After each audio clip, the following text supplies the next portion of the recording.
Je le dis une deuxième fois. La présence maintenue de la base militaire américaine au Niger améliore et augmente les chances de la déstabilisation du Niger par l'OTAN. Une deuxième fois. Une troisième fois. La présence de la base militaire américaine au Niger améliore et augmente les chances de déstabilisation du Niger par l'OTAN. Pourquoi? Parce que les États-Unis sont la puissance hégémonique de l'OTAN.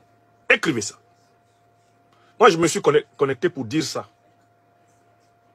Je me suis connecté pour dire ça.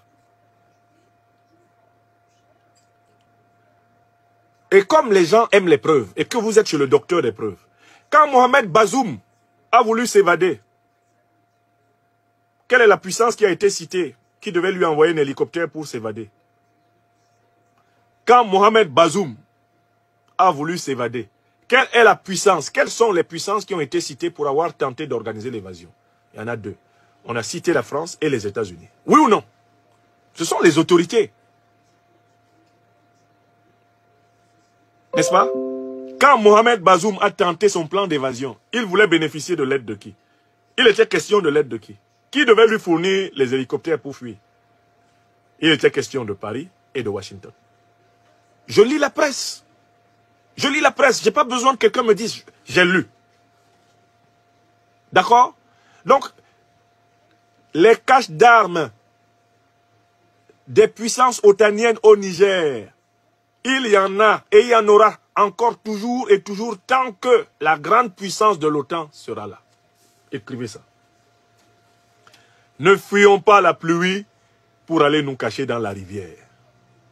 Ne fuyons pas la pluie pour aller nous cacher dans la rivière. Ne fuyons pas la pluie pour aller nous cacher dans la rivière.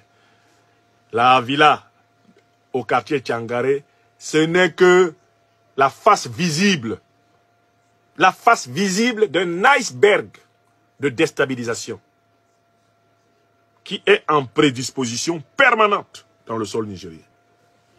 Le président Tchani, le CNSP, le gouvernement nigérien devrait prendre cette découverte de cette cache d'armes comme la révélation du modèle de déstabilisation qui les attend. Il y en a d'autres.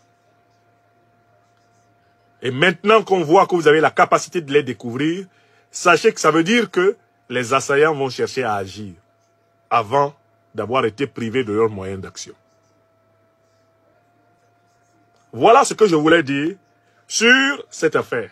La découverte de ces armes dans cette villa anciennement occupée par des militaires français. Je dis que cette affaire n'est que la révélation d'un système. Et le système est chapeauté par l'Alliance otanienne. Et au sommet de l'Alliance otanienne, il y a les États-Unis d'Amérique.